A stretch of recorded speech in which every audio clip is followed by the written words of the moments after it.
Sebelum ceritanya dimulai, silahkan tulis di kolom komentar dari daerah mana saja teman-teman yang menonton cerita ini. Jangan lupa like dan subscribe agar channel ini bisa semakin berkembang dan bisa mempersembahkan cerita yang lebih menarik lagi. Tanah merah itu masih basah. Baru saja dipadatkan oleh tangan-tangan penggali kubur yang bekerja dalam diam.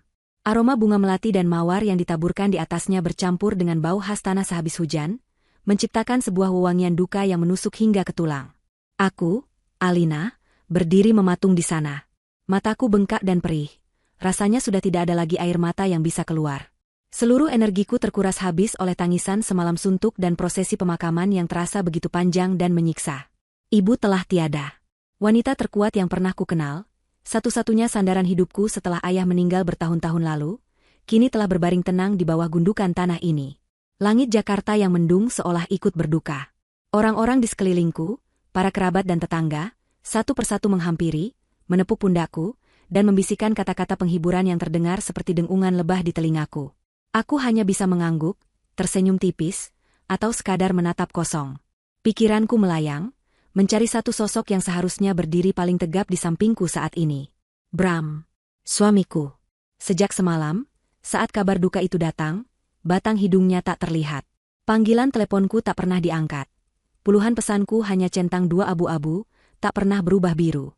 Aku mencoba berpikir positif. Mungkin dia sedang sibuk dengan proyek penting di kantornya. Mungkin ponselnya mati. Mungkin dia sedang dalam perjalanan dan terjebak macet parah. Ratusan kemungkinan kusimpan di kepala, menolak untuk percaya pada kemungkinan terburuk yang mulai merayap di sudut hatiku. Alina, yang sabar ya, nak, ikhlaskan ibumu, ujar seorang bibi sambil memelukku. Aku mengangguk lagi. Tentu aku harus ikhlas. Tapi bagaimana aku bisa merasa utuh saat separuh pilar kekuatanku hilang, dan separuh lainnya entah berada di mana?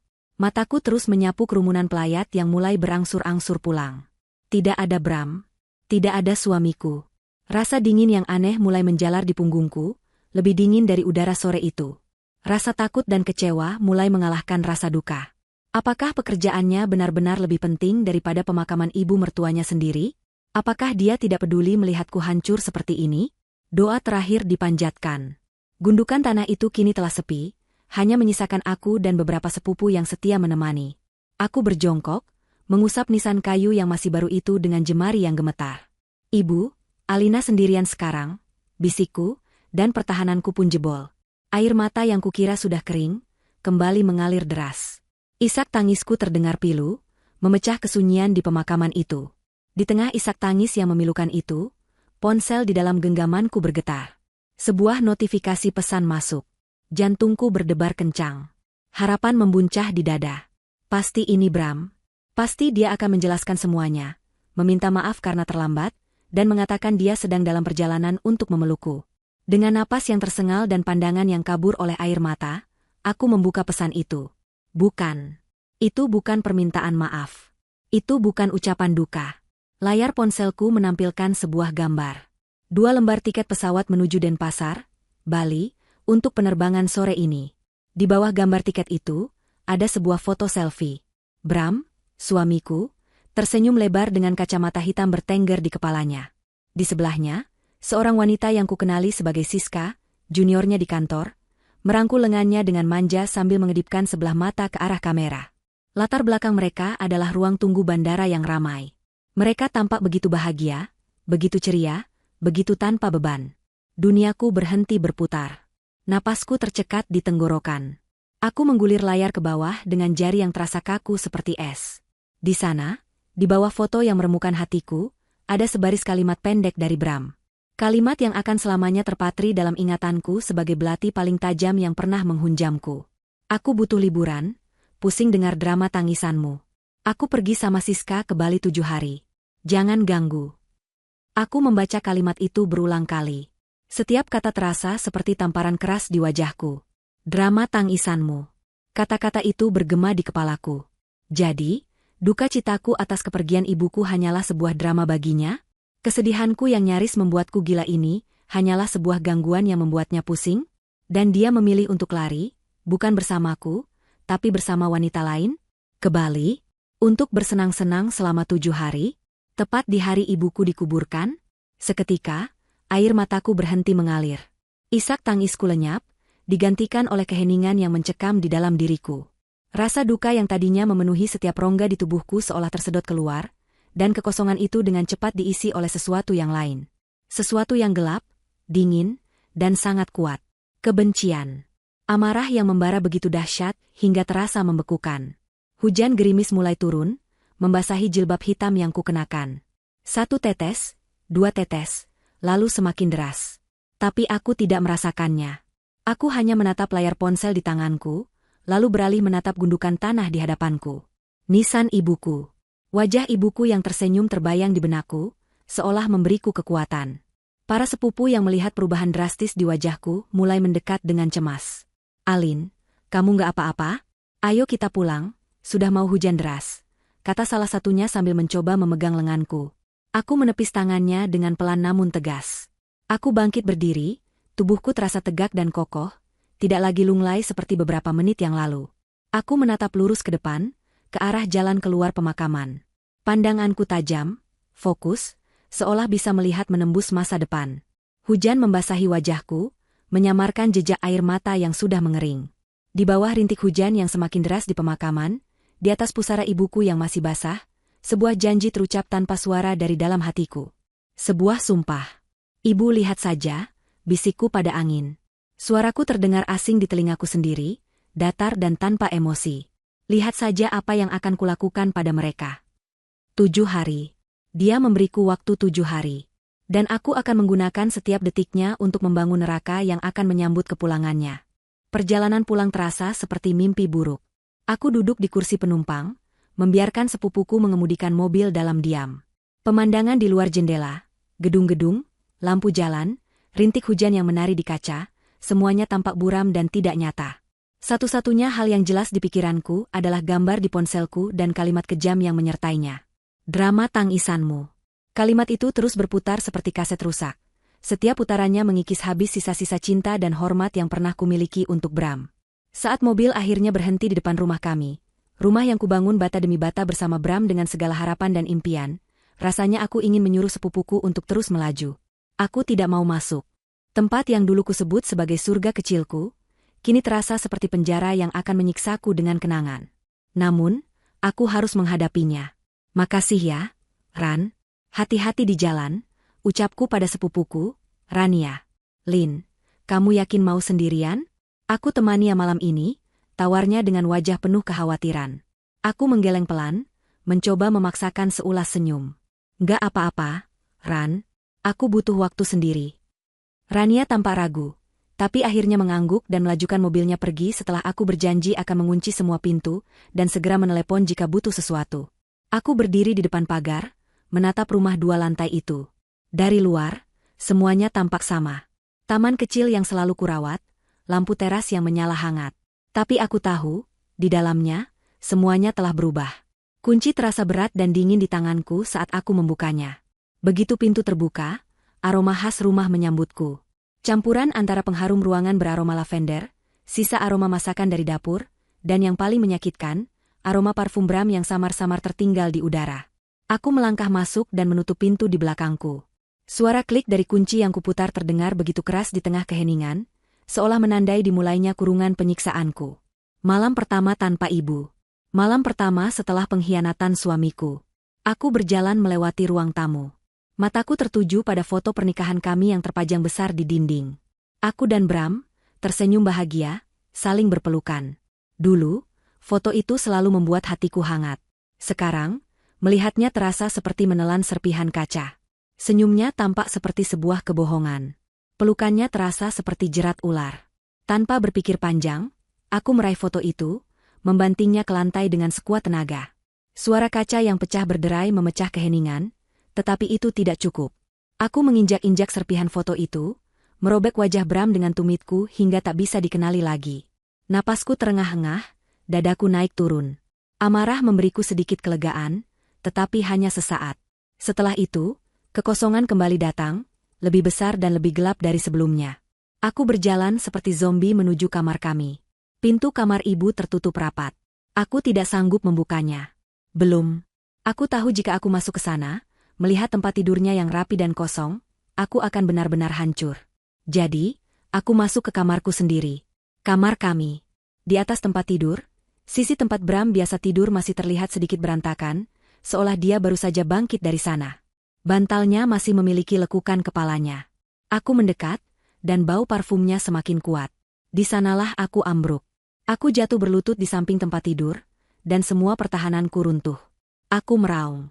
Bukan lagi isak tangis pilu seperti di pemakaman, tapi sebuah raungan primal yang keluar dari lubuk jiwa yang paling dalam.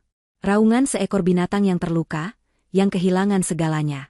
Aku memukul-mukul kasur, menjambak rambutku sendiri, berharap rasa sakit fisik bisa mengalihkan rasa sakit di hatiku yang serasa dicabik-cabik. Aku menangisi ibuku. Aku menangisi pernikahanku. Aku menangisi kebodohanku karena telah begitu percaya pada seorang pria yang ternyata tidak punya hati. Entah berapa lama aku seperti itu. Waktu seolah kehilangan artinya. Saat tenagaku habis, aku hanya bisa terbaring di lantai yang dingin, memeluk bantal Bram, mencium aroma pengkhianatannya sambil terus terisak tanpa suara. Pandanganku kosong menatap langit-langit. Pikiran untuk mengakhiri semuanya mulai merayap masuk. Begitu menggoda. Untuk apa aku hidup? Ibuku sudah tiada. Suamiku berkhianat. Aku sendirian di dunia ini. Rasa sakit ini terlalu berat untuk ditanggung. Dengan sisa tenaga yang kumiliki, aku bangkit dan berjalan terhuyung-huyung ke arah dapur. Mataku tertuju pada satu benda. Sebilah pisau daging yang tajam, tergantung rapi di blok pisau magnetik di dinding. Aku meraihnya. Besi dingin itu terasa pas di genggamanku. Aku menatap pantulan wajahku yang kacau di bilahnya yang mengkilap. Wajah seorang wanita yang hancur. Pucat, dengan mata bengkak dan rambut acak-acakan. Inikah akhir dari perjalananku? Namun, saat aku menatap lebih dalam ke pantulan mataku sendiri, aku melihat sesuatu yang lain. Aku melihat sorot mata ibuku. Tegas, kuat, dan penuh semangat hidup. Tiba-tiba, sebuah kenangan melintas dengan begitu jelas. Beberapa bulan lalu, saat kami sedang duduk di teras sore hari, ibu menggenggam tanganku dan berkata, "Alina, dengarkan ibu. Dunia ini keras. Dan terkadang orang yang paling kamu cintai adalah orang yang akan paling menyakitimu. Tapi ingat, kamu itu putri ibu. Kamu terbuat dari baja, bukan kaca. Kamu bisa bengkok, tapi kamu tidak akan pernah patah. Jangan pernah biarkan pria manapun merendahkanmu, putriku." Kata-kata itu menghantamku seperti sambaran petir. Aku terbuat dari baja, bukan kaca. Aku menatap pisau di tanganku, lalu menatap pantulan wajahku lagi. Amarah yang tadi sempat padam karena kesedihan, kini kembali menyala, lebih panas dari sebelumnya. Bukan, ini bukan amarah yang membabi buta. Ini adalah amarah yang dingin, terfokus, dan memiliki tujuan. Aku tidak akan membiarkan Bram menang. Aku tidak akan memberinya kepuasan melihatku hancur dan menyerah. Aku tidak akan menjadi gembel di jalanan seperti yang mungkin diharapkannya. Aku akan bangkit. Dan aku akan membalas semuanya. Dengan sebuah teriakan yang tertahan, aku melempar pisau itu sekuat tenaga hingga menancap di dinding kabinet dapur. Aku tidak akan mati. Aku akan hidup untuk membuat mereka berharap mereka yang mati. Sebuah ingatan lain muncul. Ingatan tentang rahasia kecil antara aku dan ibuku. Aku bergegas menuju kamar ibu. Tanganku gemetar saat memutar kenop pintu, tapi aku memaksakan diri untuk masuk. Aroma terapi minyak kayu putih, wangi khas ibuku, langsung menyergapku. Semuanya masih rapi seperti saat terakhir kali aku melihatnya. Aku berjalan menuju lemari pakaian tuanya yang terbuat dari kayu jati. Di bagian belakang, di balik tumpukan kain batiknya, ada sebuah panel kayu yang longgar.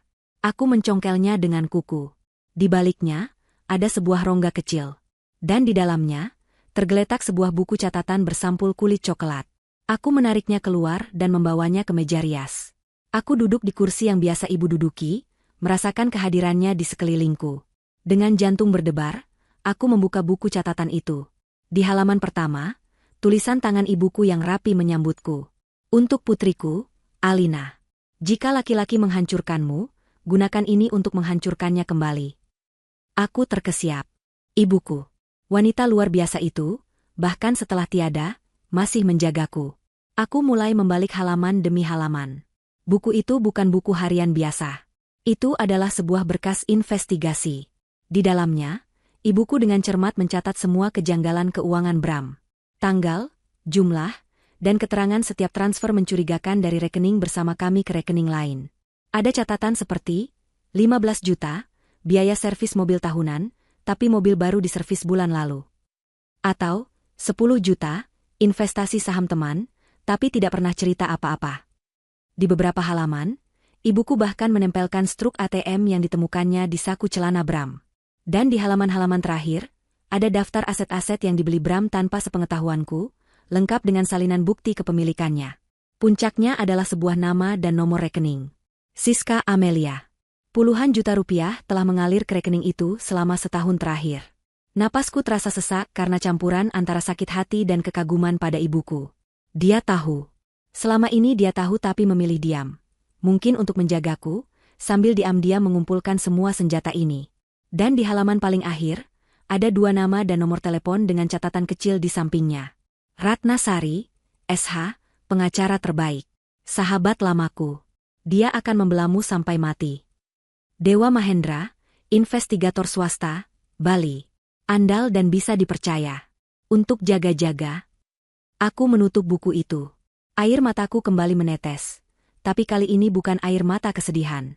Ini adalah air mata haru dan terima kasih. Ibuku tidak meninggalkanku sendirian. Dia telah mewariskan sebuah peta perang. Dia telah memberiku semua amunisi yang kubutuhkan. Malam pertama di neraka pribadiku akan segera berakhir. Mulai besok, fajar akan menyingsing, dan aku akan memulai perburuanku. Aku memeluk buku catatan itu erat-erat di dadaku. Terima kasih, Bu, bisikku pada kamar yang sunyi. Sekarang, biarkan putrimu ini yang berperang. Aku terbangun di sofa ruang tamu dengan leher yang kaku dan punggung yang sakit. Sinar matahari pagi menembus celah gorden, menyorot langsung ke tumpukan serpihan kaca dan sobekan foto pernikahan kami yang masih berserakan di lantai.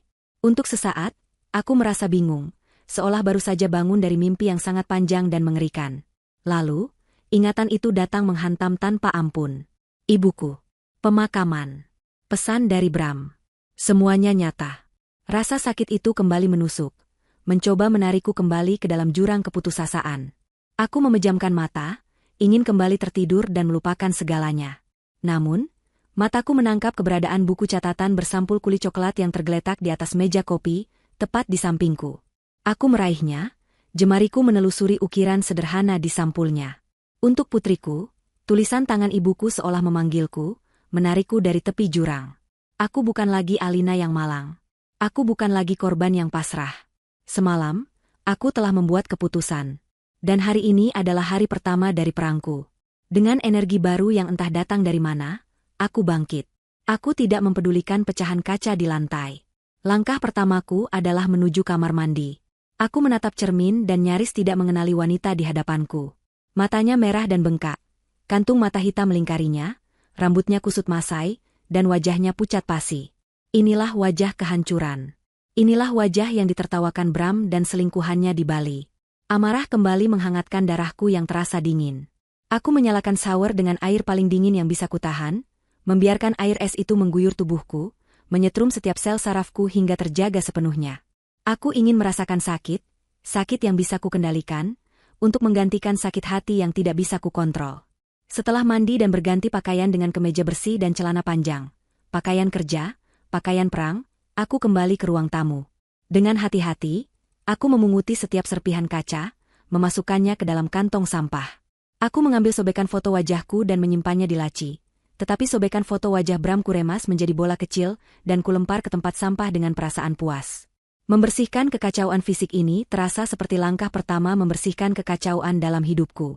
Setelah rumah kembali rapi, aku membuat secangkir kopi hitam pekat, tanpa gula. Aku butuh pikiran yang jernih dan tajam hari ini. Sambil memegang cangkir yang masih panas, aku duduk di meja makan dengan buku catatan ibuku dan ponselku. Aku membukanya kembali ke halaman terakhir. Ratna Sari, SH. Aku menatap nama dan nomor telepon itu. Ada sedikit keraguan. Bagaimana aku harus memulai percakapan ini? Haruskah aku menangis? Haruskah aku terdengar tegar? Menceritakan pengkhianatan suamiku kepada orang asing, meskipun dia sahabat ibuku, terasa begitu memalukan. Lalu aku teringat wajah ibuku. Dia tidak akan mau melihatku ragu. Dia menyiapkan ini semua untukku. Menarik napas dalam-dalam, aku menekan nomor itu. Nada sambung terdengar beberapa kali, setiap detiknya terasa seperti 1 jam. Halo, dengan Ratna Sari. Sebuah suara wanita yang tenang, tegas, dan berwibawa menjawab dari seberang. Jantungku berdebar kencang. Selamat pagi, Ibu Ratna. Maaf mengganggu. Saya Alina, putri dari almarhumah Ibu Riana. Suaraku sedikit bergetar saat menyebut nama ibuku. Keheningan sejenak di ujung sana, lalu suara Ibu Ratna berubah menjadi lebih lembut, penuh simpati. Alina? Ya Tuhan, Nak. Tante turut berduka cita yang sedalam-dalamnya atas kepergian Riana. Tante baru dengar kabarnya tadi malam dari kerabat. Maaf sekali Tante tidak bisa datang, sedang ada urusan mendesak di luar kota. Bagaimana keadaanmu, Nak? Kehangatan suaranya membuat pertahananku goyah. Aku menelan ludah, menahan isakan yang mencoba keluar. Saya baik-baik saja, Tante. Terima kasih. Kamu tidak terdengar baik-baik saja, ujarnya dengan lembut. Ada apa, Alina? Jangan ragu untuk bicara. Ibumu adalah sahabat terbaikku. Kamu sudah seperti putriku sendiri. Kata-kata itu adalah yang kubutuhkan. Aku menarik napas lagi, kali ini lebih stabil. Tante, saya menelepon karena saya menemukan sebuah buku catatan milik ibu. Di halaman terakhir, ada nama dan nomor telepon Tante. Ah, buku itu, suara Ibu Ratna terdengar berubah, kembali menjadi tajam dan profesional. Ibumu pernah menceritakannya padaku. Dia memintaku untuk membantumu jika suatu saat kamu membutuhkannya. Jadi, waktunya sudah tiba. Sudah, Tante, jawabku, suaraku kini mantap. Aku pun mulai menceritakan semuanya. Dari Bram yang tidak datang ke pemakaman, hingga pesan kejam yang kuterima saat aku masih berada di depan pusara ibuku. Aku menceritakan tentang foto tiket, foto selfie Bram bersama Siska, dan rencananya untuk berlibur selama 7 hari. Saat aku menceritakan isi buku catatan itu, bukti transfer, aset rahasia, dan nama Siska di dalamnya, aku bisa mendengar Ibu Ratna menarik napas tajam di seberang sana. Aku menyelesaikan ceritaku dengan suara yang dingin dan datar. Mereka sedang di Bali sekarang, bersenang-senang di atas penderitaan saya. Saya mau mereka hancur, Tante. Sehancur-hancurnya. Keheningan yang panjang menyusul. Aku sempat khawatir reaksiku terlalu ekstrim. Mungkin Ibu Ratna akan menganggapku pendendam. Tapi kemudian, dia angkat bicara, dan suaranya dipenuhi oleh amarah yang membeku. Bagus. Itu semangat yang Tante suka. Jangan pernah menangisi bajingan seperti itu, Alina. Kita akan membuatnya membayar setiap air matamu. Ibumu pasti akan bangga.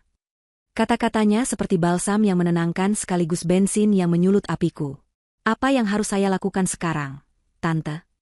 Pertama, segera foto atau pindai setiap halaman dari buku catatan ibumu. Setiap angka, setiap tulisan. Kirimkan semuanya ke email Tante sekarang juga. Itu adalah harta karun kita, bukti tak terbantahkan atas perselingkuhan dan penyelewengan dana dalam pernikahan. Kedua, jangan hubungi Bram sama sekali. Biarkan dia menikmati liburan bodohnya. Semakin dia merasa aman, semakin keras dia akan jatuh. Ketiga, kita siapkan gugatan cerai. Dengan bukti ini, kita tidak hanya akan menuntut cerai, tapi kita akan menuntut seluruh harta Gonogini, ditambah ganti rugi atas kerugian material dan imaterial. Kita akan membuatnya keluar dari pernikahan ini, hanya dengan pakaian yang melekat di badannya. Aku mendengarkan setiap kata dengan saksama, mencatatnya dalam benakku. Rasa putus asa yang semalam mencengkeramku kini telah sepenuhnya sirna, digantikan oleh fokus yang tajam. Aku punya tujuan. Aku punya sekutu. Tante, kataku, di buku itu juga ada nama lain. Dewa Mahendra, investigator di Bali. Terdengar senyum tipis dalam suara Ibu Ratna. Ibumu memang seorang visioner. Dia sudah menyiapkan segalanya. Tentu saja kita akan pakai jasanya. Tante akan memberimu instruksi. Hubungi dia, katakan kamu dapat referensi dari Riana dan Ratna. Jelaskan misimu. Orang itu sangat profesional dan bisa diandalkan. Transfer biayanya menggunakan rekening pribadimu, jangan dari rekening bersama. Kita harus bergerak cepat selagi mereka masih di sana. Kita butuh bukti yang lebih kuat, bukti visual yang tidak bisa mereka sangkal di pengadilan nanti. Baik, Tante. Akan saya lakukan segera. Bagus. Tetap kuat, Alina. Mulai sekarang, Tante yang akan menjadi perisaimu. Jangan menangis lagi. Simpan tenagamu untuk tertawa di akhir cerita nanti. Panggilan itu berakhir. Aku merasa seperti seorang prajurit yang baru saja menerima perintah perang dari jenderalnya. Aku tidak lagi sendirian. Aku punya tim. Tim yang diwariskan oleh ibuku. Aku segera melakukan apa yang diperintahkan. Dengan tangan yang stabil, aku memotret setiap halaman buku catatan itu, memastikan setiap detailnya terlihat jelas, lalu mengirimkannya ke alamat email Ibu Ratna. Setelah pesan terkirim, aku kembali menatap nomor telepon Dewa Mahendra. Ini adalah langkah selanjutnya. Langkah untuk menanam mata-mata di surga palsu mereka. Hari ketiga. 2 hari telah berlalu sejak aku berdiri di depan makam ibuku. 2 hari yang terasa seperti seumur hidup. Pagi ini, aku tidak lagi terbangun di sofa. Aku tidur di kamar tamu, menolak untuk menodai diriku dengan tidur di ranjang yang pernah kugunakan bersama seorang pengkhianat. Rutinitasku pagi ini berbeda. Tidak ada lagi air mata.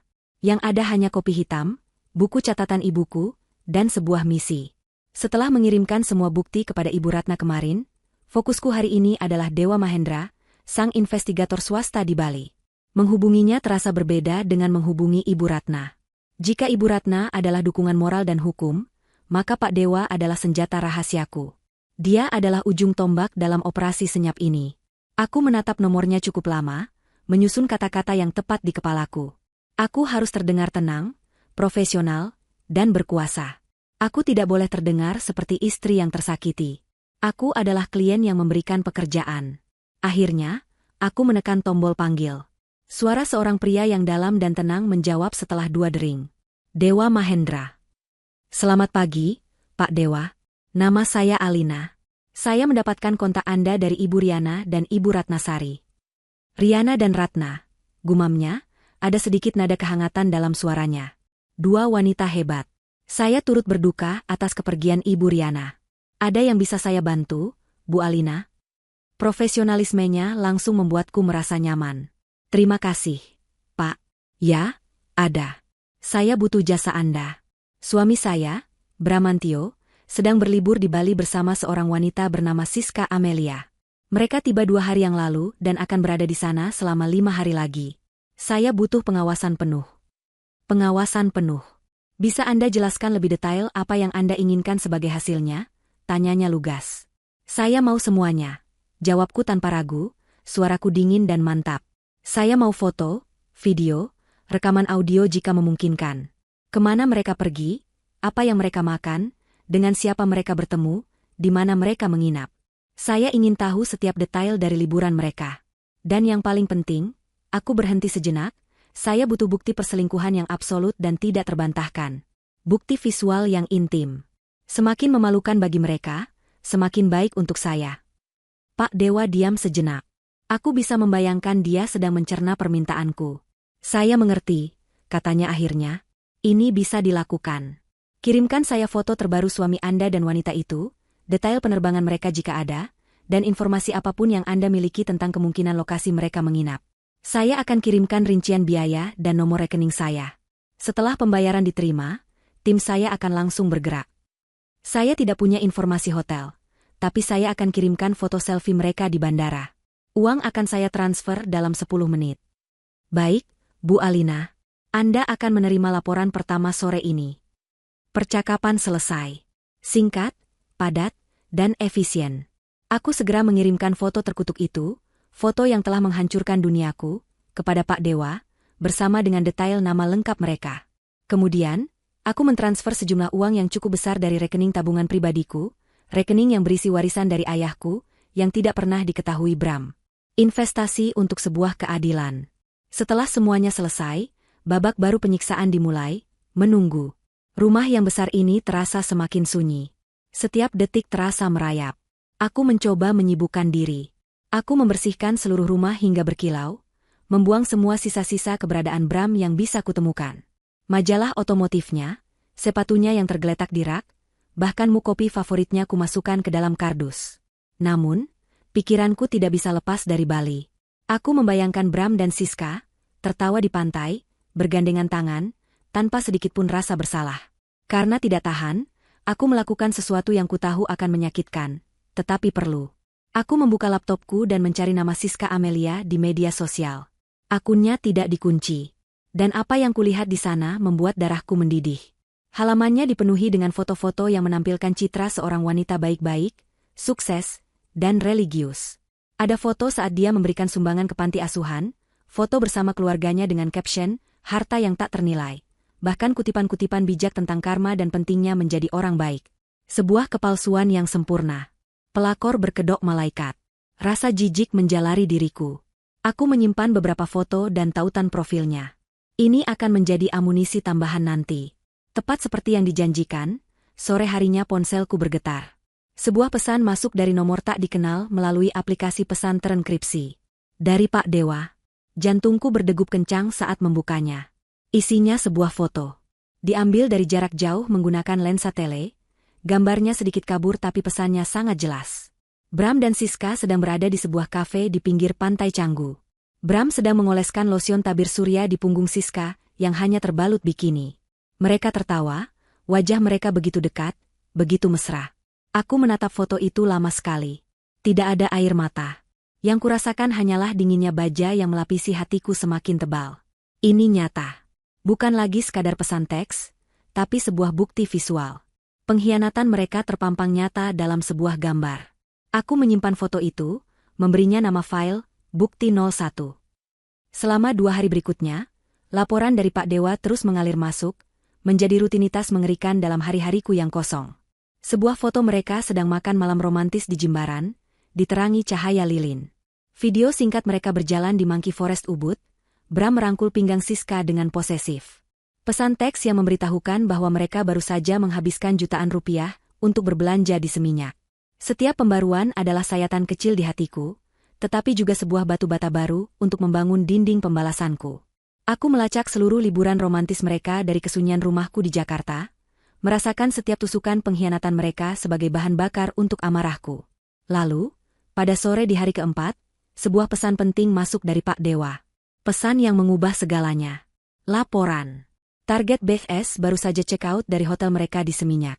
Informasi yang saya dapat, mereka akan pindah ke sebuah private villa di daerah Tegalalang, Ubud, untuk 3 malam terakhir. Sangat terpencil, pemandangan sawah, dan punya kolam renang pribadi. Ini adalah kesempatan terbaik untuk mendapatkan bukti definitif yang Anda inginkan. Aku membaca pesan itu berulang kali. Private villa. Tempat yang sempurna bagi mereka untuk melakukan apapun yang mereka inginkan tanpa gangguan. Tempat yang sempurna untuk menjebak mereka. Apa yang bisa Anda lakukan, Pak? Balasku dengan cepat. Balasan darinya datang beberapa menit kemudian, membuat darahku berdesir karena antisipasi. Tenang saja, Bu Alina. Salah satu staf kebersihan di villa itu adalah orang saya. Saya akan mengatur sebuah hadiah penyambutan kecil di kamar tidur mereka sebelum mereka tiba. Anda akan mendapatkan rekaman berkualitas tinggi. Mereka tidak akan pernah tahu apa yang merekam mereka. Hari kelima. Aku terbangun sebelum fajar menyingsing. Selama 4 hari terakhir, tidur hanyalah sebuah jeda singkat yang gelisah, bukan istirahat. Tapi pagi ini berbeda. Ada energi gugup yang mengalir di pembuluh darahku, campuran antara rasa takut dan antisipasi yang luar biasa. Hari ini adalah harinya. Hari di mana Pak Dewa akan memasang jebakannya. Villa pribadi di Ubud. Kolam renang. Kamera tersembunyi. 3 elemen yang akan menjadi panggung bagi drama kehancuran mereka. Aku mondar-mandir di ruang tamu yang terasa menyesakkan. Setiap dering telepon dari nomor tak dikenal membuatku tersentak. Setiap notifikasi email membuat jantungku berdegup lebih kencang. Menunggu kabar dari Bali terasa seperti siksaan paling lambat di dunia. Untuk mengalihkan pikiranku, aku memutuskan untuk fokus pada medan perang yang lain, hukum dan keuangan. Aku tidak bisa hanya menunggu bom itu meledak. Aku harus meletakkan ranjau di sekelilingnya. Aku menelepon Ibu Ratna. Suaranya yang tenang dan penuh kendali langsung menenangkanku. Alina, bagaimana kabarmu pagi ini? Sapanya. Gelisah, Tante.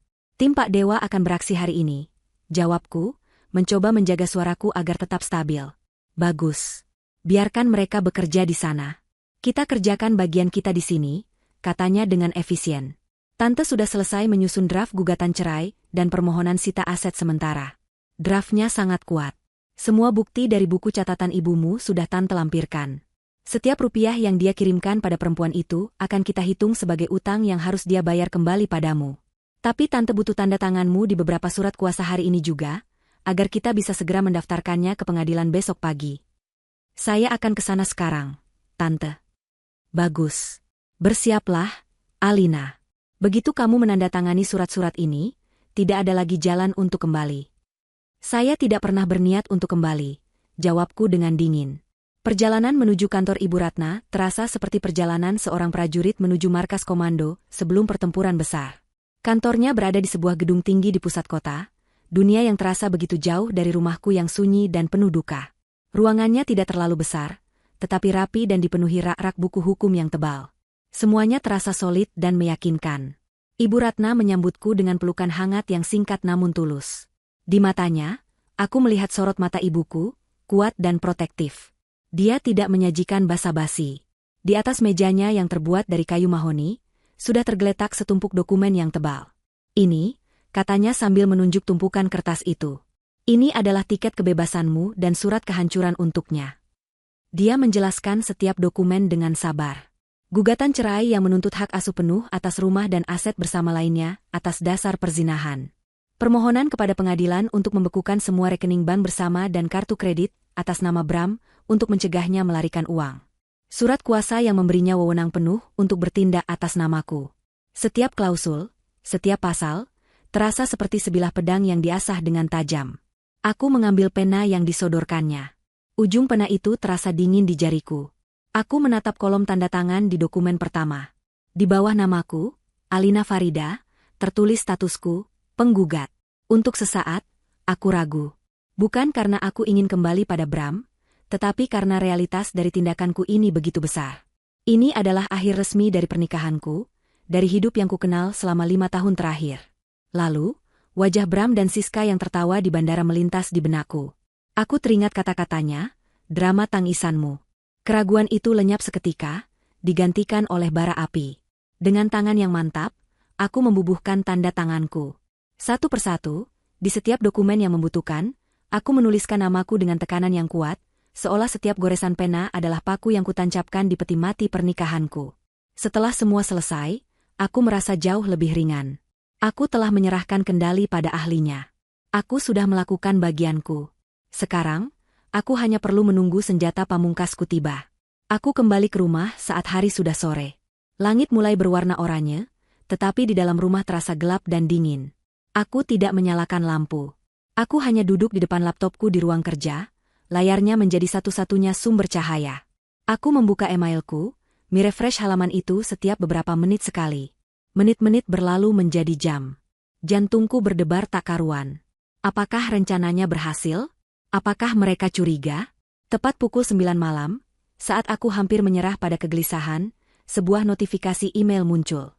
Jantungku serasa berhenti berdetak. Pengirim, Dewa Mahendra. Subjek, video kemenangan. Tanganku gemetar hebat saat menggerakkan kursor menuju email itu. Aku mengkliknya. Tidak ada teks apapun di badan email, hanya sebuah tautan unduhan ke file video berukuran besar. Aku mengunduhnya, proses yang memakan waktu beberapa menit yang terasa seperti selamanya. Setelah selesai, aku menarik napas dalam-dalam, menguatkan hatiku, lalu mengklik 2 kali pada file video itu. Sebuah pemutar media terbuka. Layar hitam, lalu muncul gambar. Kualitasnya sangat jernih. Sudut pandangnya sedikit dari atas, sepertinya dari detektor asap atau unit pendingin udara di langit-langit. Rekaman itu menampilkan sebuah kamar tidur villa yang mewah dengan pintu kaca besar yang menghadap ke kolam renang pribadi yang diterangi cahaya temaram. Pintu kamar terbuka. Bram dan Siska masuk sambil tertawa. Mereka tampak sedikit mabuk, mungkin sehabis makan malam dengan anggur. Bram langsung memeluk Siska dari belakang, mencium lehernya. Pemandangan itu membuat perutku mual, tapi aku memaksa diriku untuk terus menonton. Sayang, tempat ini luar biasa, kata Siska dengan suara manja, sambil membelai tangan Bram yang melingkari perutnya. Aku bisa tinggal di sini selamanya. Apapun untukmu, jawab Bram. Mereka mulai berciuman dengan liar. Aku memalingkan wajah sejenak, menahan rasa jijik. Ini adalah suamiku, pria yang tidur di sampingku setiap malam, kini sedang melumat bibir wanita lain tanpa rasa malu. Tapi aku tahu bagian terpenting belum datang. Aku harus mendengar apa yang mereka katakan. Setelah beberapa saat, mereka melepaskan diri. Siska berjalan ke arah pintu kaca, menatap pemandangan luar. Setelah semuanya selesai nanti, aku mau kita beli villa seperti ini, katanya. Sabar, sayang, sahut Bram sambil membuka kancing kemejanya. Kita urus dulu perceraianku dengan si ratu drama itu. Setelah rumah di Jakarta terjual, kita bisa beli apa saja yang kita mau. Ratu drama. Dia mengatakannya lagi. Darahku terasa membeku. Siska tertawa kecil, tawa yang terdengar seperti lonceng kematian di telingaku. Dia berbalik menghadap Bram. Kira-kira berapa lama prosesnya? Aku sudah nggak sabar. Nih, nanti kalau sudah cerai, rumah itu kita jual saja, sayang. Terus kita keliling Eropa. Si Alina paling juga jadi gembel di jalanan, nggak akan punya apa-apa. Aku menahan napas. Inilah saatnya. Aku condongkan tubuhku lebih dekat ke layar, menunggu jawaban suamiku. Bram berjalan mendekati Siska, meraih pinggangnya, dan menatap matanya dengan tatapan memuja yang dulu pernah ia berikan padaku. Dia tersenyum. Senyum yang sama yang pernah membuatku jatuh cinta, kini tampak begitu iblis. Ide bagus, katanya dengan suara lembut yang penuh racun. Dia memang pantasnya di sana. Cukup. Aku sudah mendengar cukup. Percakapan mereka setelah itu, dan semua tindakan tak senonoh yang mereka lakukan di depan kamera tersembunyi itu, hanya menjadi bonus. Senjata utamaku adalah kata-kata mereka. Hinaan mereka. Rencana busuk mereka. Bukti bahwa ini bukan sekadar nafsu, tapi sebuah konspirasi jahat untuk menghancurkanku. Video berdurasi hampir 1 jam itu akhirnya berakhir. Layar kembali menjadi hitam. Satu-satunya suara di ruangan itu adalah suara napasku yang berat dan deru unit pendingin komputer. Aku tidak menangis. Aku tidak berteriak. Rasa sakit yang kurasakan terlalu dalam untuk diekspresikan dengan cara biasa. Rasa sakit itu telah berubah menjadi sesuatu yang lain. Sesuatu yang dingin, keras, dan tajam seperti ujung belati es. Sebuah senyum tipis yang mengerikan tersungging di bibirku. Aku memutar kembali video itu ke bagian percakapan mereka, lalu menekan tombol jeda. Wajah Bram dan Siska yang sedang tertawa puas terpampang di layarku. Aku menatap mereka. Aku punya kalian sekarang, bisikku dalam hati. Aku punya jiwa kalian di dalam laptop ini. Dengan gerakan yang tenang dan metodis, aku menyalin file video itu. 1 ke hard drive eksternal, 1 ke penyimpanan cloud yang aman, dan 1 lagi ke sebuah flash drive kecil yang kusimpan di laci terkunci.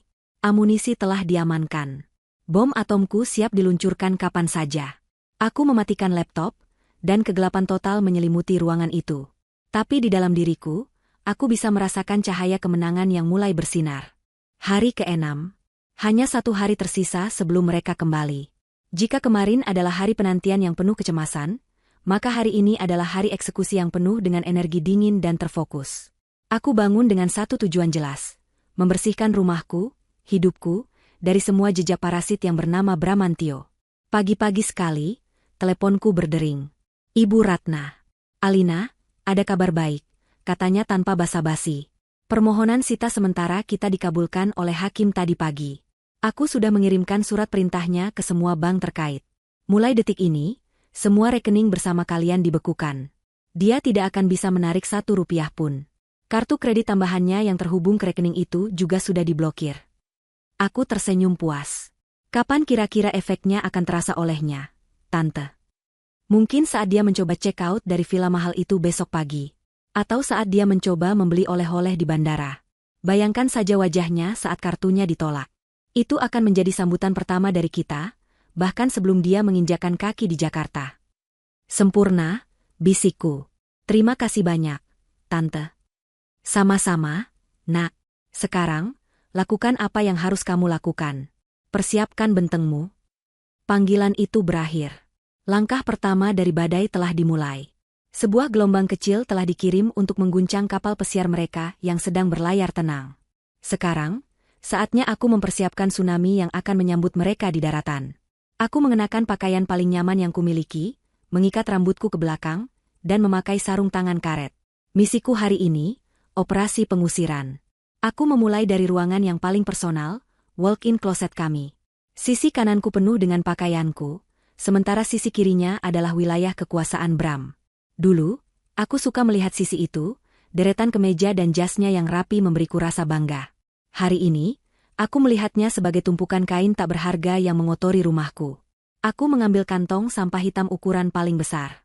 Tanpa ragu, aku mulai mencabut semua pakaiannya dari gantungan. Kemeja-kemeja sutra, jas-jas rancangan desainer ternama, celana bahan yang mahal. Aku tidak melipatnya. Aku meremasnya dan memasukkannya dengan kasar ke dalam kantong sampah. Setiap helai pakaian yang masuk ke dalam kantong terasa seperti sebuah kemenangan kecil. Aku membayangkan Siska pernah membelai jas ini, atau Bram mengenakan kemeja itu saat berkencan dengannya. Rasa jijik memberiku kekuatan. Selanjutnya, laci koleksi jam tangannya. Ada belasan jam tangan mewah di sana, masing-masing dengan ceritanya sendiri. Yang ini hadiah ulang tahun dariku. Yang itu dia beli untuk merayakan promosinya. Aku tidak peduli lagi. Aku mengambil sebuah kotak sepatu kosong dan menyapu semua jam tangan itu masuk ke dalamnya, bersama dengan puluhan dasi sutra dan penjepit dasi peraknya. Suara denting jam-jam mahal yang beradu di dalam kotak terdengar, seperti musik di telingaku. Aku bergerak ke seluruh penjuru rumah, seperti angin topan yang terfokus. Stik golfnya yang bersandar angkuh di sudut ruang kerja. Koleksi parfum mahalnya yang berjejer di meja rias. Konsol PlayStation dan tumpukan game yang sering ia mainkan sampai larut malam. Foto-fotonya bersama teman-temannya saat memancing. Semuanya. Semua yang menjadi miliknya, semua yang mendefinisikan dirinya di dalam rumah ini, aku kumpulkan. Saat membersihkan laci di nakas samping tempat tidur di sisinya, tanganku menyentuh sesuatu yang tersembunyi di bawah tumpukan kertas. Sebuah kotak bludru kecil berwarna biru tua. Jantungku berdebar sesaat. Aku tahu ini bukan untukku. Dengan jari yang dingin, aku membukanya. Di dalamnya, terbaring sebuah cincin berlian yang indah. Modelnya modern dan berkilauan di bawah cahaya lampu. Jauh lebih indah dari cincin pertunangan yang pernah Bram berikan padaku. Di bawah bantalan cincin itu, terselip sebuah kartu kecil. Tulisan tangan Bram yang sangat kukenali tergores di sana. Untuk Siska, calon istriku satu-satunya. Kita akan memulai hidup baru kita segera. Aku membacanya. Tidak ada kejutan. Tidak ada rasa sakit yang baru. Aku sudah mati rasa. Video semalam sudah membuktikan semuanya. Ini hanyalah konfirmasi fisik. Dia tidak hanya berselingkuh. Dia sedang membangun kehidupan baru, merencanakan pernikahan baru, sementara aku di sini meratapi kematian ibuku. Aku tidak berteriak. Aku tidak menangis. Aku tertawa. Tawa pelan yang terdengar serak dan dingin bahkan di telingaku sendiri. Calon istriku satu-satunya. Betapa ironisnya. Dia membeli cincin ini mungkin dengan uang dari rekening bersama kami. Uangku. Hadiah perpisahan yang bagus. Gumamku pada diriku sendiri. Aku menutup kotak itu dan memasukkannya ke dalam sakuku. Ini bukan lagi sekadar bukti. Ini adalah trofi kemenanganku. Kartu as yang akan kumainkan di saat yang paling tepat. Tumpukan barang Bram sudah menggunung di ruang tamu. Terlalu banyak untuk kupindahkan sendiri. Aku menelepon Rania, sepupuku. Ran, bisa bantu aku sebentar? Aku butuh tenaga laki-laki. Ajak suamimu kalau bisa. Aku mau buang sampah. Setengah jam kemudian, Rania dan suaminya tiba. Wajah mereka penuh kebingungan saat melihat tumpukan barang di ruang tamu. Aku tidak perlu menjelaskan banyak. Aku mau semua barang ini keluar dari rumahku. Sekarang juga. Letakkan saja di teras depan. Rania menatapku, matanya mencari jawaban. Dia pasti melihat sesuatu yang berbeda di wajahku. Kekuatan. Ketegasan. Dia tidak bertanya lebih jauh. Dia hanya mengangguk pada suaminya, dan mereka pun mulai bekerja. Dalam 1 jam, semua jejak Bram telah lenyap dari dalam rumah. Semua barangnya kini menumpuk di teras, menciptakan sebuah monumen pengkhianatan yang memalukan, siap menyambut kepulangan sang raja. Setelah Rania dan suaminya pamit, aku berdiri di ambang pintu, menatap gunungan barang itu. Rumah di belakangku terasa begitu luas, bersih, dan damai. Ini bukan lagi rumah kami. Ini adalah rumahku. Aku telah merebutnya kembali. Badai telah kupersiapkan. Petir dan guruhnya kusimpan dalam sebuah file video. Hujan badainya akan dimulai dari kartu kredit yang ditolak. Dan tsunaminya adalah gunungan barang ini, yang akan menjadi pemandangan pertama yang menyambutnya pulang dari surga. Aku menutup pintu, menguncinya, dan tersenyum. Besok. Semuanya akan berakhir besok. Hari ke-7. Hari penghakiman. Aku bangun pagi itu dengan perasaan yang aneh. Bukan lagi gelisah, bukan juga sedih. Yang kurasakan adalah sebuah ketenangan yang dingin, setenang danau di musim dingin yang permukaannya beku namun di bawahnya ada kekuatan yang dahsyat. Semalam aku tidur nyenyak untuk pertama kalinya dalam seminggu. Aku tidak lagi memimpikan ibuku atau pengkhianatan Bram. Aku memimpikan keheningan. Jadwal penerbangan mereka dari Denpasar akan mendarat di Jakarta sore nanti. Aku punya waktu beberapa jam untuk meletakkan bidak-bidak terakhir di papan caturku. Medan perang fisik dan hukum telah siap. Pagi ini, aku akan melancarkan serangan ke medan perang ketiga, yang mungkin paling menyakitkan bagi wanita seperti Siska, medan perang reputasi. Aku menyalakan laptopku, secangkir teh jahe hangat menemaniku. Aku membuka kembali folder berisi semua amunisiku. Foto-foto dari Pak Dewa, tangkapan layar profil media sosial Siska yang penuh kemunafikan, dan tentu saja, tautan ke video kemenangan. Namun, aku tidak akan menggunakan video itu. Itu terlalu vulgar, terlalu mentah. Itu adalah bom atomku, dan aku akan menyimpannya untuk kudetonasikan tepat di wajah mereka. Untuk serangan publik, aku akan menggunakan pisau bedah yang lebih presisi. Aku mulai bekerja. Dengan ketelitian seorang editor, aku membuat sebuah kolase gambar. Di satu sisi, aku letakkan tangkapan layar dari unggahan Siska, fotonya saat acara bakti sosial dengan caption, "Berbagi itu indah." Kutipannya tentang, "Karma tidak pernah salah alamat," dan fotonya bersama seorang teman wanita dengan tulisan, "Wanita sejati menguatkan wanita lain, bukan menjatuhkannya." Di sisi lain, aku letakkan foto-foto dari Pak Dewa, foto Siska yang hanya berbalut bikini saat Bram mengoleskan tabir surya di punggungnya, foto mereka berciuman di restoran saat makan malam romantis, dan foto mereka berpelukan mesra saat berjalan-jalan. Kontrasnya begitu tajam, begitu memuakan. Di bagian tengah kolase itu, aku menambahkan sebuah tulisan dengan huruf tebal yang sederhana namun menusuk, "Ibunya meninggal dunia di Jakarta. Suaminya pergi berlibur bersama wanita ini di Bali." Aku menatap karyaku dengan puas. Ini lebih dari cukup. Ini tidak menyerang moralitasnya secara umum, tapi menyerang kemanusiaannya yang paling dasar. Siapapun yang melihat ini akan merasakan jijik yang sama denganku. Selanjutnya, adalah distribusinya. Aku masuk ke akun email anonim yang telah kubuat beberapa hari lalu. Aku menulis sebuah pesan singkat, kepada YTH. Bapak Ibu Pimpinan. Terlampir informasi mengenai salah satu karyawan Anda, Siska Amelia, yang mungkin perlu menjadi pertimbangan terkait citra dan etika perusahaan. Terima kasih. Aku melampirkan kolase gambar itu. Penerimanya? Aku sudah melakukan riset kecil-kecilan. Aku mengirimkannya ke alamat email umum bagian HRD di kantor Siska, dan ke beberapa alamat email manajer yang berhasil kutemukan di situs jejaring profesional. Setelah itu, aku membuka Instagram. Aku mengirimkan gambar yang sama melalui pesan langsung ke 3 akun gosip terbesar di Jakarta, dengan pesan singkat, "Info panas, Min. Pelakor nggak punya hati nurani. Cek tanggalnya, suaminya liburan pas ibu mertuanya meninggal." Aku menekan tombol "Kirim" pada semua pesan itu. Misil digitalku telah meluncur. Aku menghitung waktunya dengan cermat. Pesawat mereka akan lepas landas dalam 1 jam.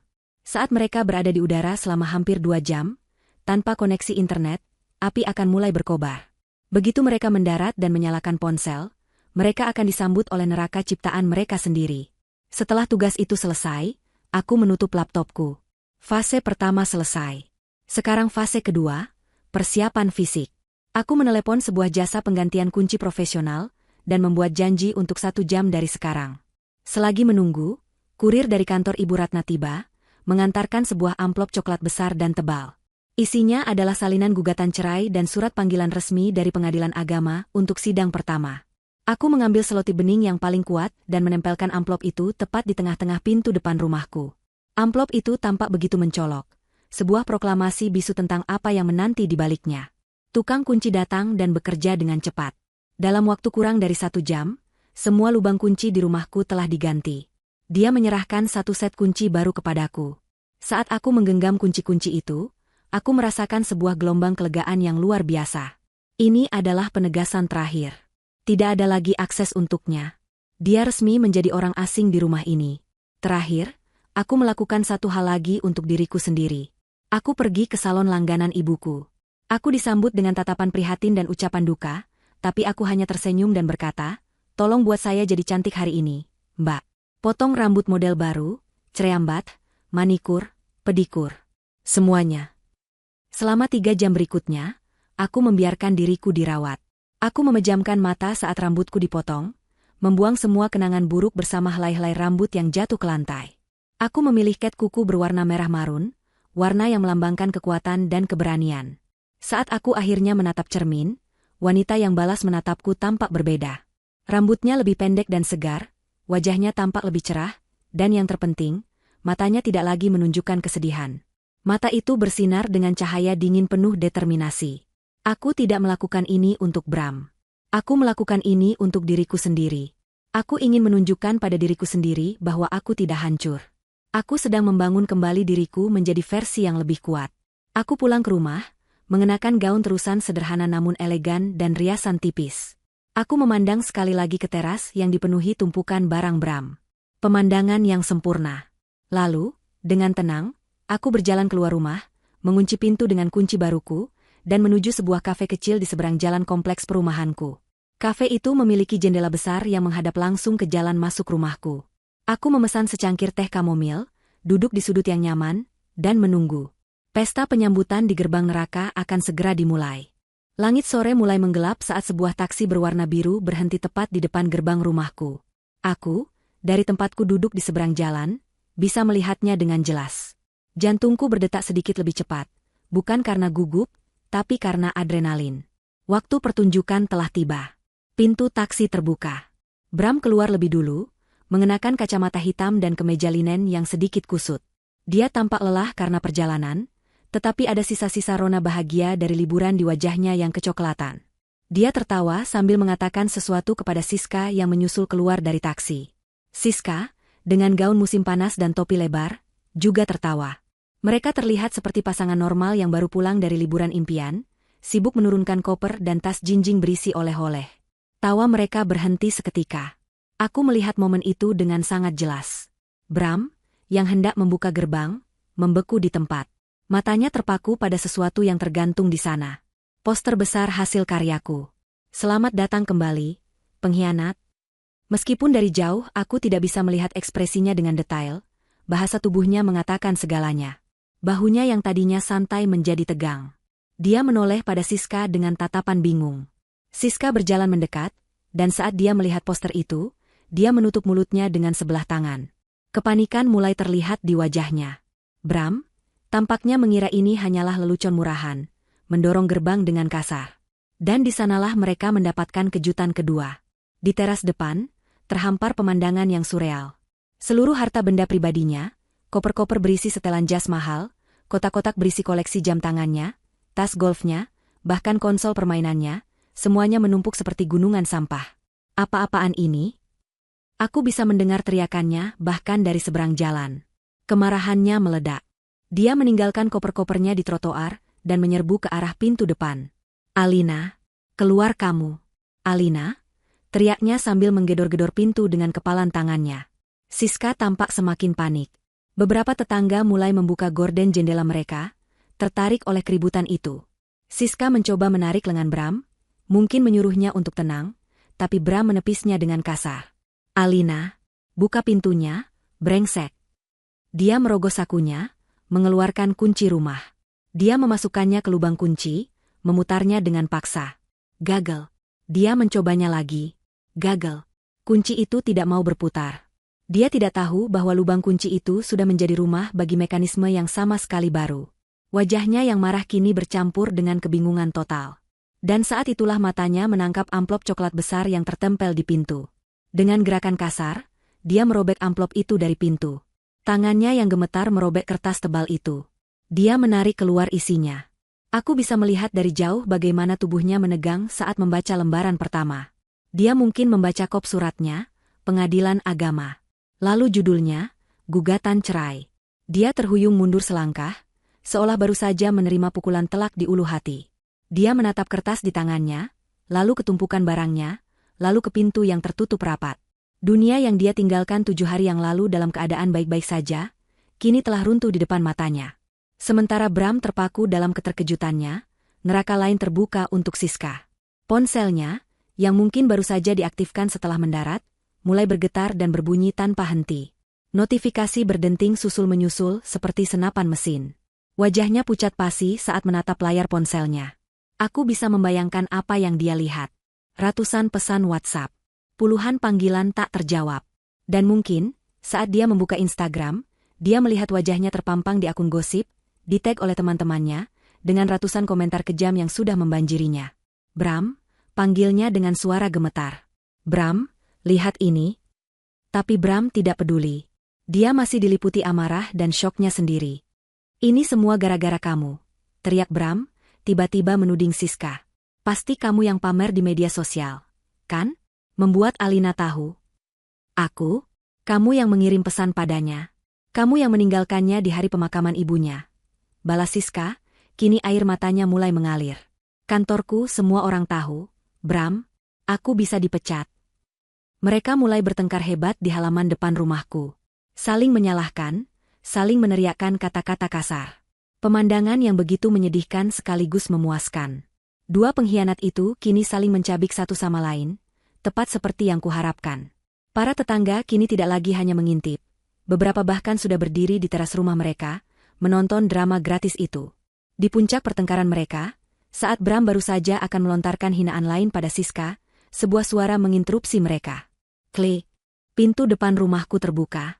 Bram dan Siska langsung terdiam, kepala mereka serentak menoleh ke arah pintu. Mereka mungkin mengharapkan aku yang keluar, dengan wajah sembab atau histeris. Tapi bukan aku. Yang berdiri di ambang pintu adalah Ibu Ratna, dengan setelan kerja berwarna gelap yang membuatnya tampak begitu berwibawa dan mengintimidasi. Di belakangnya, berdiri dua orang satpam perumahan berbadan tegap. Ibu Ratna menatap Bram dengan tatapan dingin tanpa emosi. "Selamat sore, Bapak Bramantio," sapanya, suaranya tenang namun memotong udara seperti pisau. "Klien saya, Ibu Alina, bersedia menemui Anda. Tapi ada syaratnya." Dia berhenti sejenak, membiarkan kata-katanya meresap. Lalu, matanya beralih ke Siska, menyapunya dari ujung rambut sampai ujung kaki dengan tatapan penuh penghinaan. "Hanya Anda," lanjutnya, kembali menatap Bram. Perempuan ini dilarang menginjakan kaki di properti ini. Perintah Ibu Ratna begitu absolut, sehingga bahkan satpam pun tidak berani membantahnya. Bram, dengan wajah pucat dan kebingungan yang masih tergambar jelas, melirik Siska yang berdiri gemetar di luar gerbang. Siska menatapnya dengan pandangan memohon, berharap Bram akan membelanya, menariknya masuk bersamanya. Tapi Bram tidak melakukannya. Di bawah tatapan tajam Ibu Ratna, dia memilih untuk menyelamatkan dirinya sendiri. Dia berbalik, meninggalkan Siska di tengah cemoohan para tetangga yang kini sudah berkumpul, dan melangkah masuk ke dalam rumah yang pernah menjadi miliknya. Pintu ditutup di belakangnya, meredam suara isak tangis Siska yang mulai terdengar. Suasana di dalam rumah begitu kontras dengan kekacauan di luar. Hening. Bersih. Udara terasa segar, tidak ada lagi jejak parfumnya atau bau sepatunya yang biasa tergeletak di dekat pintu. Semua pernak-pernik pribadinya telah lenyap, seolah keberadaannya selama 5 tahun terakhir telah dihapus dalam 1 hari. Ruang tamu itu, yang dulu penuh dengan tawa dan kehangatan palsu mereka, kini terasa seperti lobi kantor pengacara yang dingin dan steril. Dan di sanalah dia. Alina. Dia duduk dengan anggun di sofa tunggal yang menghadap ke pintu. Bukan lagi wanita berwajah sembab yang ditinggalkannya 7 hari lalu. Wanita di hadapannya adalah orang yang sama sekali berbeda. Rambutnya dipotong pendek dengan model yang modern, menonjolkan lehernya yang jenjang. Dia mengenakan gaun sederhana berwarna navy yang membalut tubuhnya dengan sempurna. Riasan di wajahnya tipis, namun berhasil menonjolkan matanya yang kini menatap Bram dengan sorot yang tajam dan tak terbaca. Di tangannya, dia memegang secangkir teh yang uapnya mengepul tipis.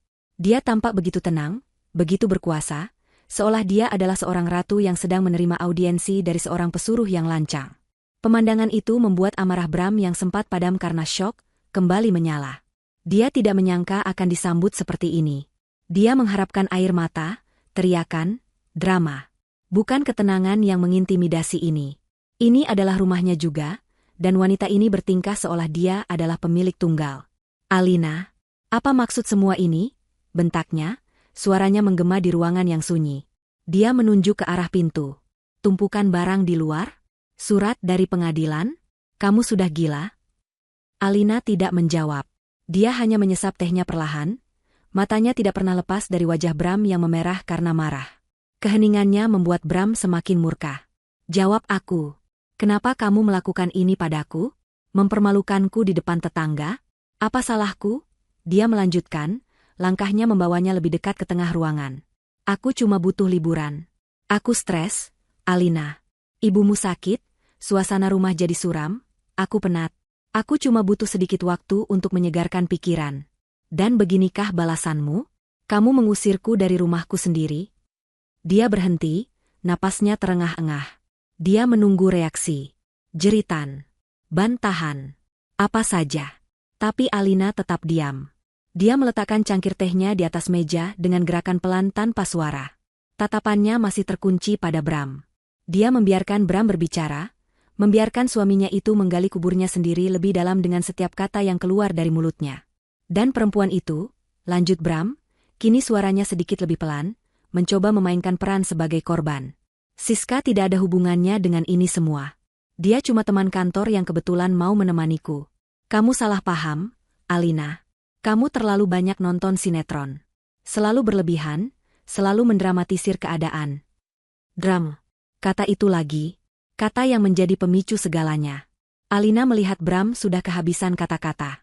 Amarahnya sudah mencapai puncak dan kini mulai mereda, berganti dengan napas yang memburu. Inilah saatnya. Tanpa mengucapkan sepatah kata pun, Alina mengulurkan tangannya dan mengambil sebuah remote control dari atas meja. Dia mengarahkannya ke televisi layar datar berukuran besar yang tergantung di dinding di seberang sofa. Dengan satu klik, layar televisi yang tadinya hitam kini menyala. Bram menoleh ke arah televisi, alisnya berkerut. Apalagi ini? Apakah Alina akan menunjukkan slideshow foto-foto pernikahan mereka untuk membuatnya merasa bersalah? Layar menampilkan sebuah gambar. Sebuah kamar tidur villa yang mewah. Pintu kaca. Kolam renang pribadi. Pemandangan yang sangat familiar. Itu adalah villa yang baru saja ditinggalkannya pagi tadi. Jantung Bram mulai berdebar sedikit lebih kencang. Ini rekaman CCTV?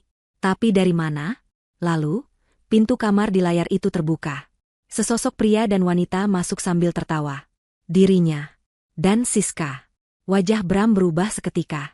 Dari marah menjadi bingung, lalu berubah menjadi horor saat dia menyadari apa yang sedang terjadi. Dia menatap layar, lalu menatap Alina yang duduk tenang di sofa. Wajah Alina tetap tanpa ekspresi. Video itu terus berputar, dengan kualitas suara yang sangat jernih. Bram mendengar suaranya sendiri, suaranya yang mesra saat memeluk Siska dari belakang. Dia mendengar suara Siska yang manja saat membicarakan masa depan mereka. Lalu, bagian yang paling mengerikan itu tiba. Kita urus dulu perceraianku dengan si ratu drama itu. Suara Bram sendiri terdengar begitu jelas, begitu congkak, memenuhi ruangan. Tubuh Bram menegang. Dia merasa darahnya surut dari wajahnya. Lalu suara Siska menyahut, nanti kalau sudah cerai, rumah itu kita jual saja, sayang. Terus kita keliling Eropa. Si Alina paling juga jadi gembel di jalanan, gak akan punya apa-apa. Bram menelan ludah, tenggorokannya terasa kering seperti gurun. Dia ingin berteriak, mematikan televisi itu, tapi tubuhnya seolah lumpuh. Dia terpaksa menonton dan mendengarkan dosa-dosanya sendiri. Dia melihat dirinya di layar tersenyum pada Siska, senyum seorang iblis. Dan dia mendengar jawaban finalnya, jawaban yang menyegel nasibnya. Ide bagus. Dia memang pantasnya di sana. Setelah percakapan itu, video terus berlanjut ke adegan-adegan yang lebih intim. Setiap gerakan, setiap desahan, setiap ciuman, semuanya terekam dengan sempurna. Itu adalah sebuah film porno pribadi, yang dibintangi oleh dirinya sendiri, dan kini ditayangkan sebagai tontonan utama di pengadilan pribadinya. Rasa malu yang luar biasa menjalari dirinya, membakar setiap inci kulitnya. Ini lebih buruk dari sekadar ketahuan selingkuh.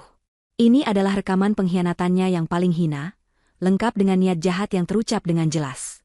Dia tidak berani menatap Alina. Dia hanya bisa menunduk menatap lantai, berharap lantai itu akan terbelah dan menelannya hidup-hidup.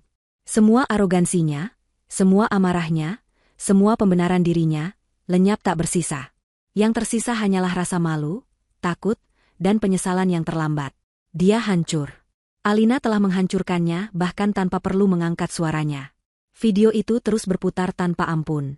Di tengah salah satu adegan paling memalukan, Alina akhirnya menekan tombol jeda. Gambar di layar membeku. Hening yang mencekam memenuhi ruangan, hanya dipecah oleh suara napas Bram yang terdengar berat dan putus asa. Setelah keheningan yang terasa abadi, Alina akhirnya berbicara.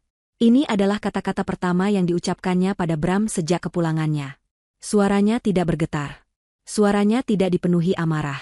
Suaranya terdengar begitu pelan, dingin, dan mematikan.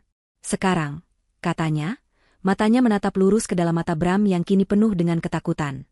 Kita negosiasi syarat-syarat perceraian kita di atas kertas dengan pengacaraku, atau video berdurasi 1 jam ini tayang di YouTube besok pagi? Pilih. Ultimatum Alina menggantung di udara seperti pedang Damocles. YouTube. Satu kata itu sudah cukup untuk melenyapkan sisa-sisa keberanian Bram. Dia membayangkan video itu tersebar. Dilihat oleh rekan-rekan kerjanya, atasannya, keluarganya, seluruh dunia. Karirnya akan hancur. Reputasinya akan menjadi debu. Hidupnya akan berakhir. Semua kekuatan telah berpindah tangan.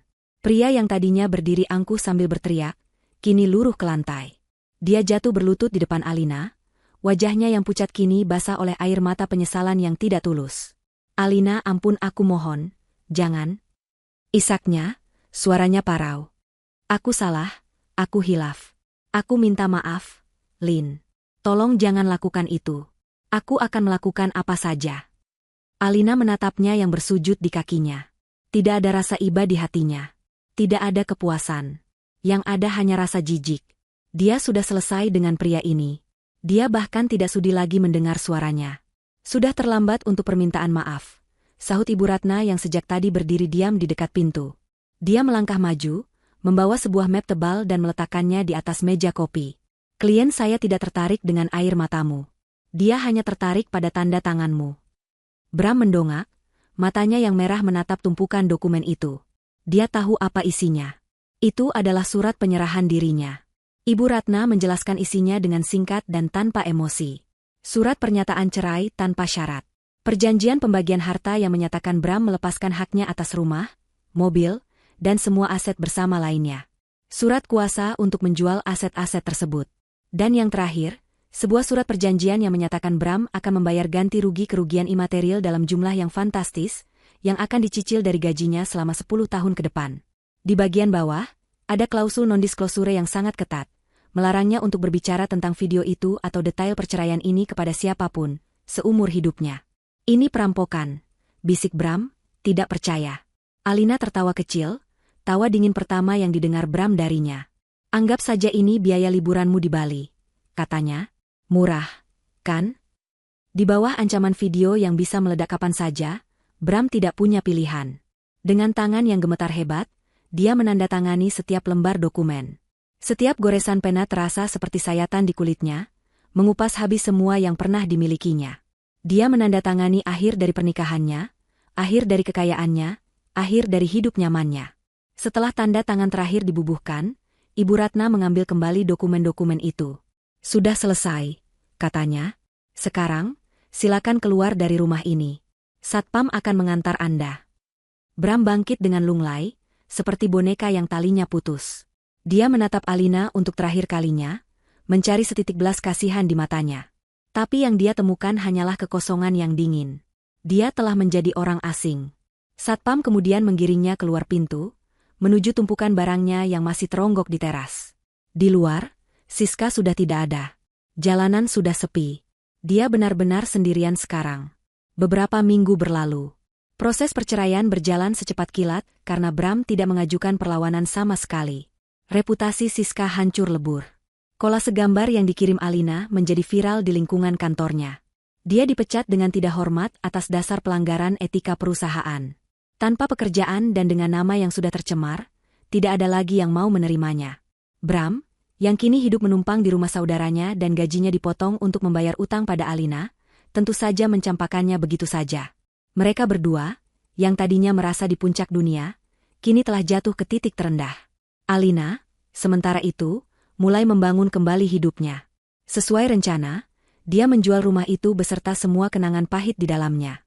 Dengan uang hasil penjualan dan ganti rugi dari Bram, dia membeli sebuah apartemen yang nyaman di pusat kota, tempat yang lebih dekat dengan butik kue kecil yang selalu diimpikannya.